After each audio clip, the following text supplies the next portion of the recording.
We want to know what enthalpy change is associated with converting 1 mole of ice at minus 25 degrees Celsius to steam at 125 degrees Celsius. We are given specific heats of ice, liquid water, and steam, as well as enthalpies of fusion and vaporization for water. So before we jump into calculations, let's look what is actually happening as we convert ice to steam. In a first step from point A to B, we heat up the ice to its melting point. And then as we continue to apply heat, we melt the ice. Once all of the water is in its liquid form, continued application of heat increases the temperature of the water to its boiling point at point D, at which point added heat will go towards converting the liquid water to steam. Once all of the water is in its vapor form at point E, added heat will increase the temperature of that steam to our final temperature of 125 degrees Celsius. So each of these steps is associated with an enthalpy change. And the total enthalpy change is the sum of all of the individual steps. So in order to calculate the total enthalpy change, we need to add up the enthalpy changes associated with each of these steps. So let's divide these steps into two categories. The first is I'm going to call temperature increases.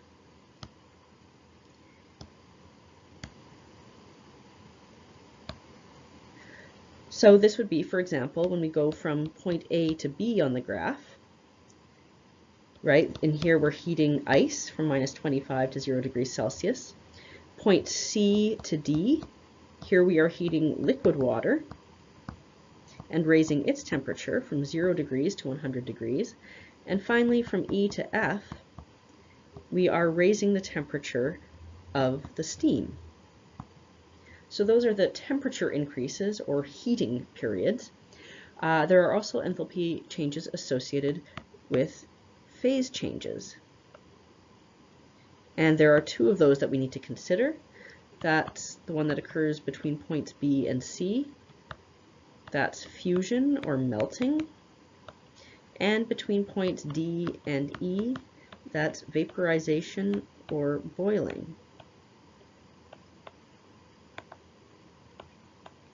So now we just need to calculate the enthalpy changes associated with each one of these steps, and then we can add them up and determine the total enthalpy change.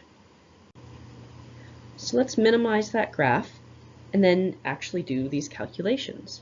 So to start off with, let's calculate the enthalpy change associated with increasing the temperature of water in its various states.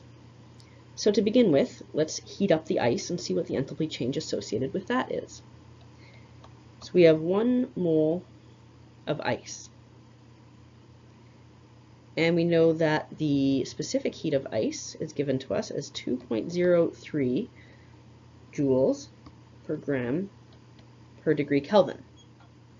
Now we have mole and grams, which will cancel out if we do a little bit of conversion. So let's convert our moles of water to grams of water. There are 18 grams per mole of water. So now our units will cancel, moles cancel and grams cancel, and we're left with units of joules per degree Kelvin. We want to get rid of that temperature term, so let's multiply all this by the increase in temperature. So we go from minus 25 degrees to 0 degrees Celsius. That's a change of 25 degrees Kelvin. And that gives us an enthalpy change of 913.5 joules. All right, we can do the exact same calculation for heating water from 0 degrees to 100 degrees. We have 1 mole still of water, and the specific heat of water is 4.18 joules per gram per Kelvin. We still have 18 grams of water per mole. And now we have a temperature increase of 100 degrees Kelvin, going from the melting point to the boiling point of water. And that gives us 7,524 joules. Finally, heating steam from 100 to 125 degrees Celsius. The specific heat is 1.84 joules per gram per Kelvin, again times 18 grams per mole, and we have a temperature increase of 25 degrees Kelvin for 828 joules. So we can do a quick sanity check here.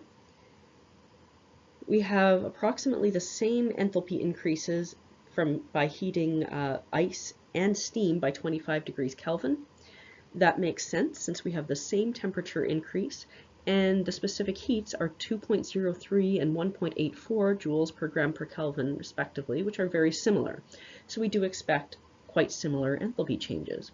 We have a much larger enthalpy change heating water from 0 degrees to 100 degrees. And this makes sense because, first of all, the specific heat of water is about twice that of either the specific heats of ice or steam. And we're also heating the water by a much greater amount, 4 times more than we are heating up the steam or the ice. So our numbers make sense. We can be fairly confident with them. And we can move on to look at the enthalpies associated with phase changes. Going from point B to point C on the graph, we are melting ice.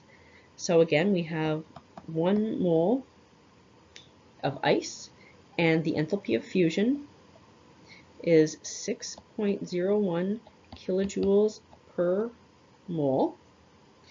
And since all of our enthalpies are already in the form of joules, let's convert kilojoules to joules. So 1000 joules per kilojoule, and that will give us 6.01 times 10 to the 3 joules, so 6010 joules. Now finally we calculate the enthalpy change associated with vaporizing our liquid water, going from point D to point E.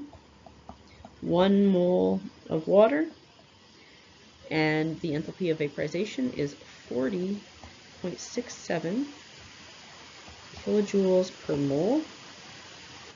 And again, let's convert those kilojoules to joules.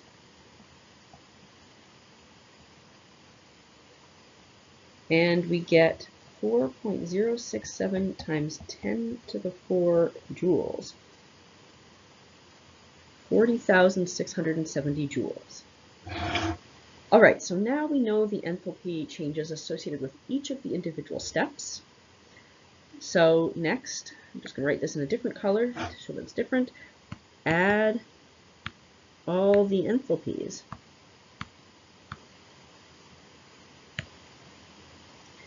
So we just sum up all of these enthalpies that we've calculated, right? We can write this mathematically. Delta H total equals the sum of the individual delta H's.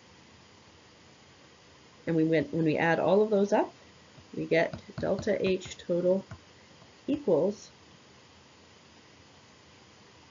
5.59 times 10 to the 4 joules, or 55.9 kilojoules.